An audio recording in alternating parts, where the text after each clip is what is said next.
Space Cowboy Books presents Simultaneous Times, a science and speculative fiction podcast. Short stories to stir the imagination by contemporary authors.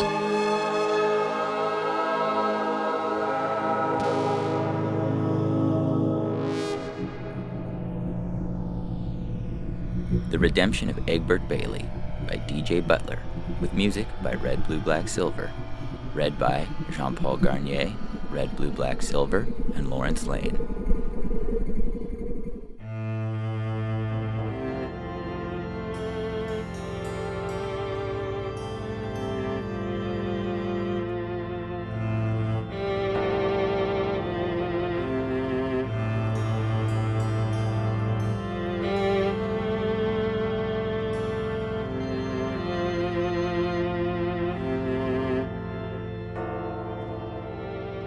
It's gone.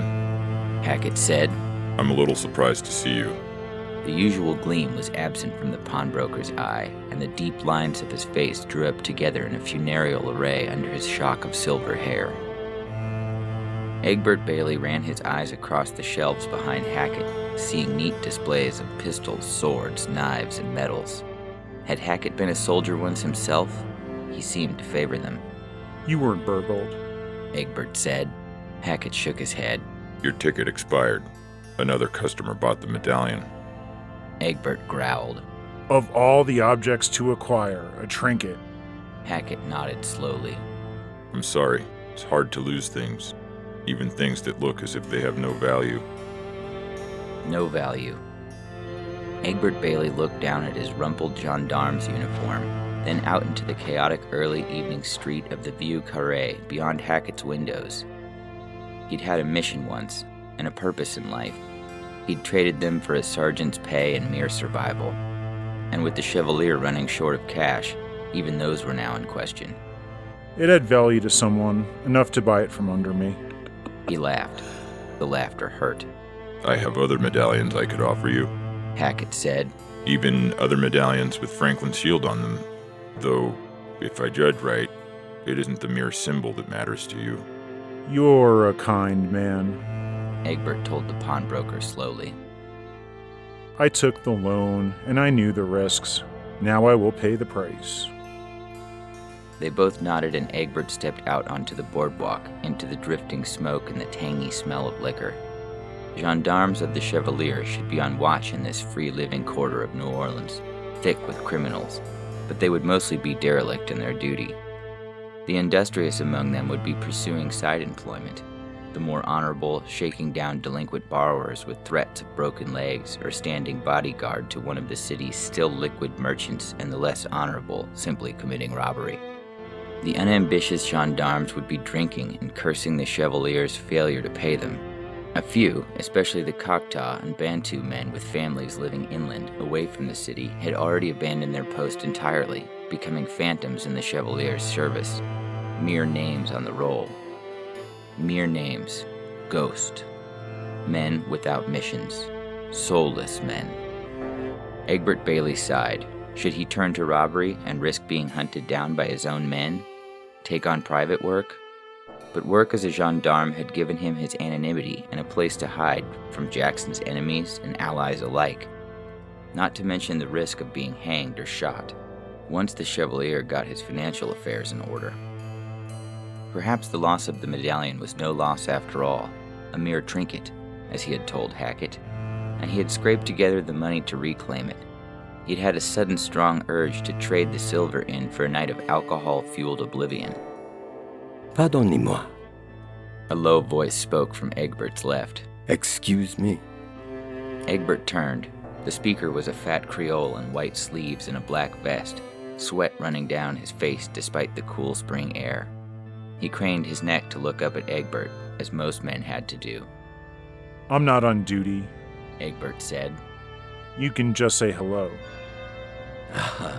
Duty. The Creole's eyes gleamed. It is so excellent that you should immediately resort to such a word. Egbert frowned. The briefly seated former bishop of New Orleans, Etienne Ukwu, was a gangster whose men wore black waistcoats and white shirt sleeves. Was this Creole offering employment? The Chevalier had driven the bishop from his seat in the St. Louis Cathedral, replacing Ukwu with his own puppet. Now Bishop Ukwu stalked the streets of New Orleans, consecrating the host in hiding or preaching from street corners, and then fleeing the Chevalier's men. I'm not looking for work. No, you are looking for this. The Creole held out a sweaty hand, and in it lay Egbert's Franklin medallion, the one given to him by Andrew Jackson himself the night before Jackson's final battle. They call me Monsieur Bondy. That's not what I came here for. Egbert wanted to say. Instead, he just looked at the dull gleam of the tin amulet. It was a cheap decoration, a thing a man might buy for himself on any street corner. Hackett had loaned him more than its monetary value, so Monsieur Bondy had in turn paid too much. What do you want? Egbert asked. The Creole pressed the medallion in Egbert's hand. Egbert meant to resist, but instead his fingers snatched the familiar cool metal like a starving man snatches bread. Men of purpose. Bondy said. Men of heart. Without consciously willing it, Egbert followed the sweating man. Bondy led him down the boardwalk and across a muddy street. In the center of the crossroads stood 3 pillories, and in them hung men, Deschutes, Moreau, and Parkinson.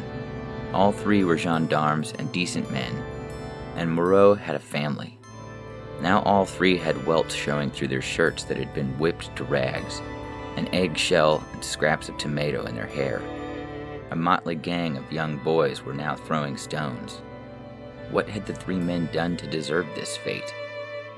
2 sad-faced, pimpled youths, uncomfortably stuffed into uniforms too large for them, stood guard and did nothing to interfere. Dereliction. Desertion.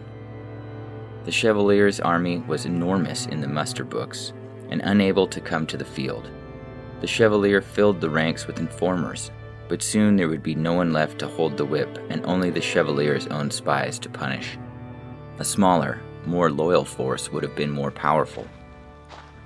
Egbert and Monsieur Bondy sat down at a table in an Irish tavern, one of the drinking houses belonging to the Kennedy brothers. The Kennedys made their real money as fences. Egbert closed his fist around the tin disc. Your master is the bishop, he said. Bondy nodded. You are observant. You don't look like a leg breaker or a priest. I am an unworthy devotee of San Bernardo of Pacioli. An accountant. Egbert laughed. And how do you account me then? I account you a leader, the Creole said. You are respected. You earned your way up to the ranks. You respect yourself. You respect your fellow gendarmes. Egbert searched the room for any sign of listening ears and saw none. They deserve better. They deserve a better master and a good captain. Egbert squeezed the metal until it imprinted the image of its rim in his flesh. And I am a mere sergeant. Good men get promoted. Bondy smiled. Egbert shook his head. Are you suggesting rebellion? Monsieur Bondy leaned forward over the table. I am suggesting that the Chevalier of New Orleans has pawned his men and let his ticket expire. Egbert Bailey took a deep breath. Keep talking.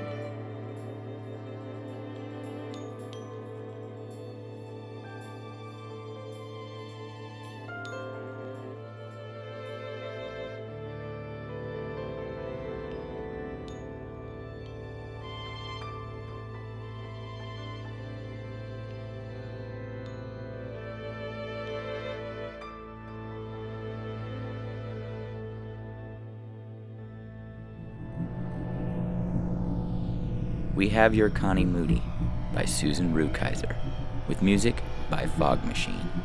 Read by Susan Rukeyser, Zara Kond, Jean-Paul Garnier, and Katharina Woodworth.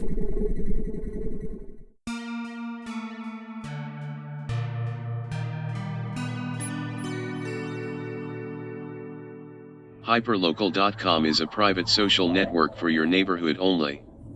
Here, you can share your concerns about this increasingly dangerous world with your actual neighbors, who own homes and pay taxes like you and are entitled to a say. Have your say trademark on hyperlocal.com. New post. 2. Hyperlocal.com, Wiggly Bottoms Estates. From Mike Moody. Subject: Ford will be hearing from my lawyer. Hey y'all, this is Mike Moody. FYI, there is an urgent possible issue with the 2017 Ford Mustang. My best car ever until today. What happened is, I was driving back from Lake Allatoona. Many fine and friendly ladies there, just saying. Plus, I brought home a mess of largemouth bass. I was on 92, stuck behind a hatchback driven by this little old Betty White-looking lady who wouldn't speed up or move over despite me honking and flashing my brights. I went to pass her, and when I hit like 60 or 65, my Mustang suddenly dropped speed and jerked to the side of the road. Damn near hit the old lady who, if you think about it, was the one at fault. Just my luck, a state trooper nabbed me. He impounded my car, said it wasn't road safe or whatnot. I definitely was not drunk, I can assure you. Now I have no wheels and I'm due in court. Just a heads up, I guess the Ford Motor Company ain't what it used to be. If you can spare a buck, I have a GoFundMe for legal expenses and whatnot. Stephen Freeman thanked Mike. Rocky Road Rage replied. Didn't I tell you to get the Dodge Challenger? Steve Freeman, Jr. replied. LOL, whatnot. New post. 2. Operation Reap, Planet Earth. From Ambassador Symington. Subject: Timeline for extraction. Michael, or Mike Moody, our current candidate for extraction, is an adult male Homo sapien, or human, living in his mother's basement. The house is located in a suburban subdivision called Wiggly Bottoms, State of Georgia, United States of America, North American continent, planet Earth. Mike was identified as an individual notably indifferent to the well-being of others, possessing combative tendencies and an affinity for weaponry, making him a potential threat to his own species. His removal, we determined, would benefit planet Earth. Mike's impending extraction is the latest mission for Operation Reap, which I remain honored to lead, although I do ask that the commander consider an acceleration of our timeline. As a free service to Earth, we improve the quality of their human population through strategic extractions. The ultimate goal, of course, is increasing the likelihood of a future, mutually beneficial interplanetary exchange of data and wisdom. Earlier today, I observed Mike depart his mother's house. Eager to wrap up evidence collection and proceed to extraction, I commandeered the hatchback belonging to the owners of the Wiggly Bottoms home requisitioned for this operation. The homeowners remain safely disengaged and will eventually come to believe they suffered extended hangovers caused by their apparent spirit of choice, tequila. They have many bottles here. I followed Mike in his gasoline-powered 2017 Ford Mustang to Lake Allatoona, a reservoir located approximately 28 kilometers north of Wiggly Bottoms. At the reservoir, Mike met two friends and sat with them along the shoreline.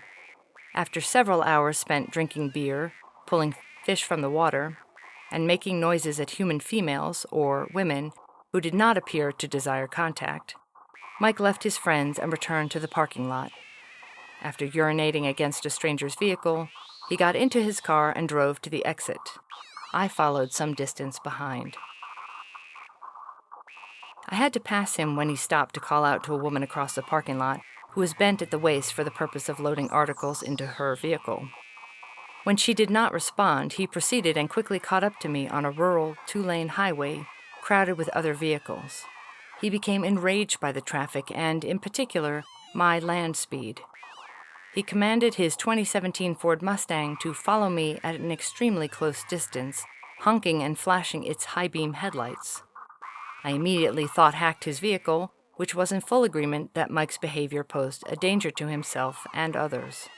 It granted my request that it come to a halt in sight of law enforcement. Although disaster was averted, I hope we can move up the date of Mike's extraction. I believe we have already gathered sufficient evidence to defend his extraction, and frankly, I desire to leave planet Earth as soon as possible. I spend daylight hours alone, unless I am at the community swimming pool, where our candidate's mother, Connie Moody, spends much of her time. No one speaks to me there or anywhere.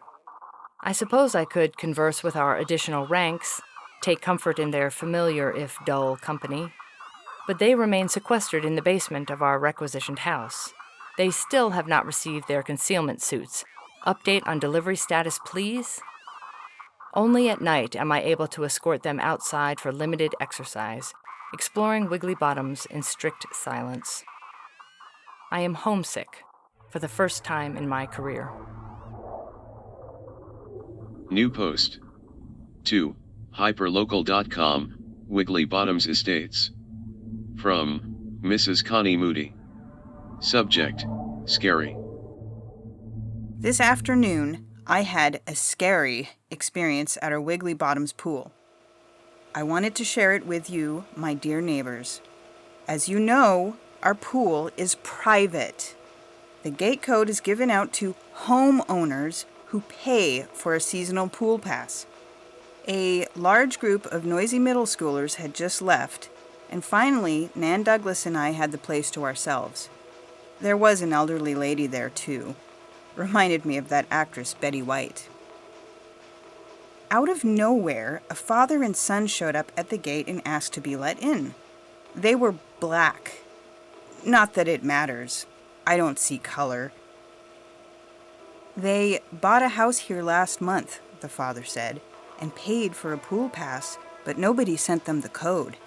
I didn't recognize them, and I always trust my gut. "Sorry, we can't help," I called. He said, "Please, my son's been looking forward to the pool all day, but I had to work. He missed his 7th grade pool party." The kid looked older than 7th grade. I'm just saying. Nan whispered, "They don't look familiar." I dug out my cell. 911, what is your emergency? I'd like to report 2 suspicious men. Ow! The phone overheated and burned my ear. I dropped it, and of course the screen shattered. I heard the 911 operator ask, "Hello?" But the phone was too hot to touch. Then it started to melt. "Shame," the elderly woman suddenly piped up, "about your phone." "Very neighborly," the father said in a sarcastic tone before he led his son away. Nan and I needed some wine therapy after that, let me tell you. Thank God we are safe. I am very dissatisfied with my Samsung Galaxy and will return what I was able to scrape off the concrete for a full refund. Stephen Freeman thanked Connie. Nan Douglas replied, "So glad we're okay, girlfriend." Steve Freeman, Jr. replied, LOL, I don't see color. New post. 2. Operation Reap, Planet Earth. From Ambassador Symington. Subject, problematic. At the community swimming pool, I witnessed unexpected and shocking behavior from Mrs. Connie Moody, mother of Mike Moody, our candidate for extraction. Not towards me. Connie seemed wholly untroubled by my presence. I believe this is because, in my concealment suit, I resemble her, a Caucasian female human well more than halfway through the average lifespan. I thought-hacked Connie Moody's mobile telephone. It agreed that Connie's behavior was negatively impacted by implicit social cognition, or bias. In fact, she dials 911 quite often for problematic reasons that put vulnerable humans in potentially grave danger. Her cell phone happily complied with my request to self-destruct. I grow increasingly unhappy on planet Earth. I suppose I am disappointed more than anything. I have developed a taste for tequila. New post. 2. Hyperlocal.com, Wiggly Bottoms Estates. From Mrs. Connie Moody. Subject, strange women perverts. My son Mike tells me that when his friend dropped him off last night, very late, he saw a small group of strange women wandering around the neighborhood, staring into houses and sniffing things.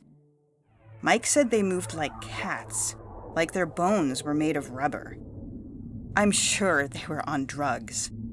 He said it looked like maybe they were wearing cat costumes. He said this is a sexual perversion or kink. Obviously, I had to warn everyone. Stephen Freeman thanked Connie. Steve Freeman, Jr. replied. What do you know? This place isn't a complete snore. Christy Bellows replied.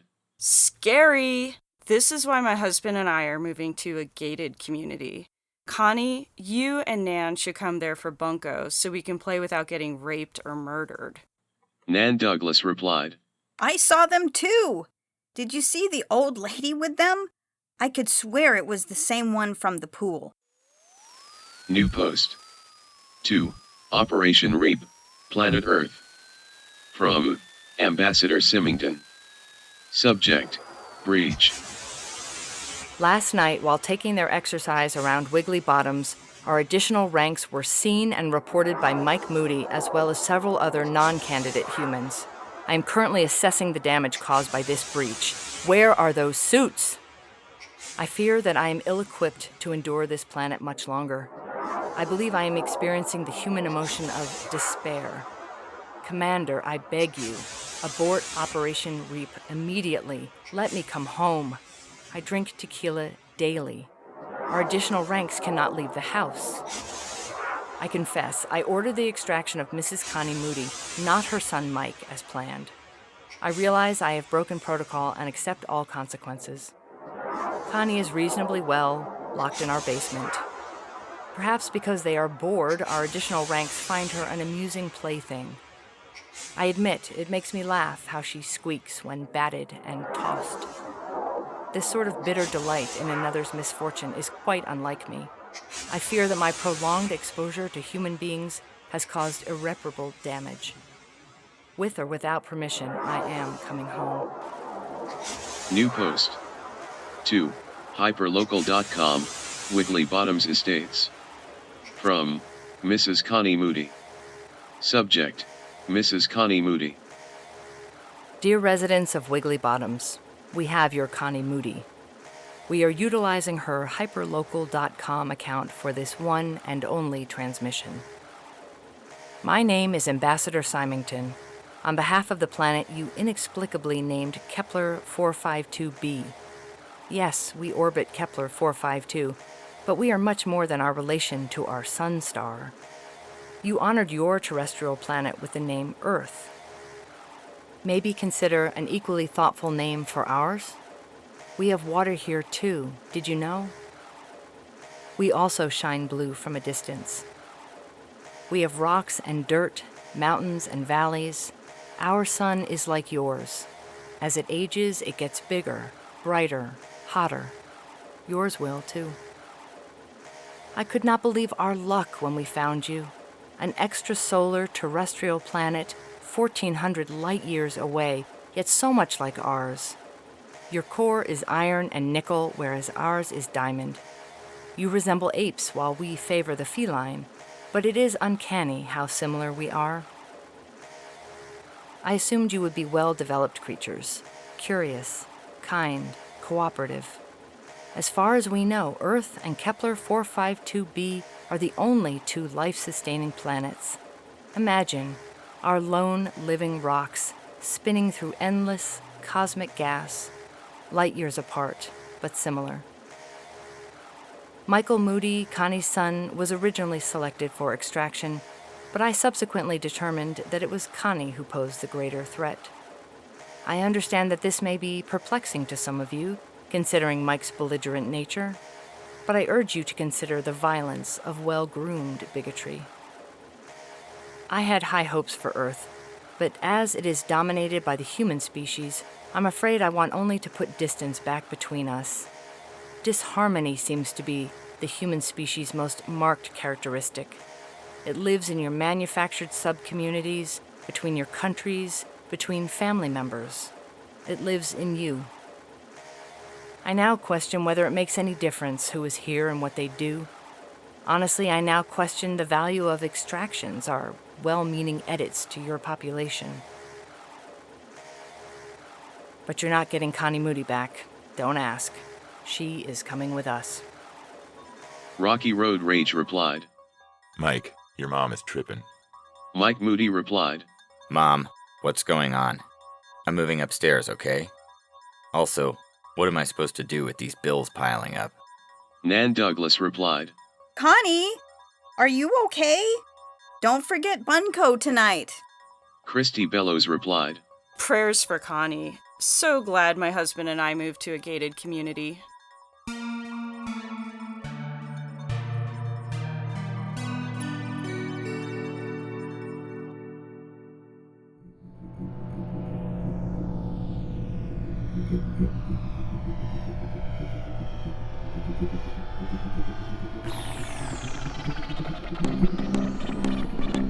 In this episode of Simultaneous Times, you heard The Redemption of Egbert Bailey by DJ Butler, with music by RedBlueBlackSilver, and We Have Your Connie Moody by Susan Rukeyser, with music by Fog Machine. Theme music by Dane Lesko. Out now, Simultaneous Times, Volume 1, Paperback Science Fiction Anthology, available at spacecowboybooks.com and lulu.com. Be sure to visit us at our store in Joshua Tree, California, or at spacecowboybooks.com. And connect with us on Instagram or Twitter. We'd love to know what you think of the program.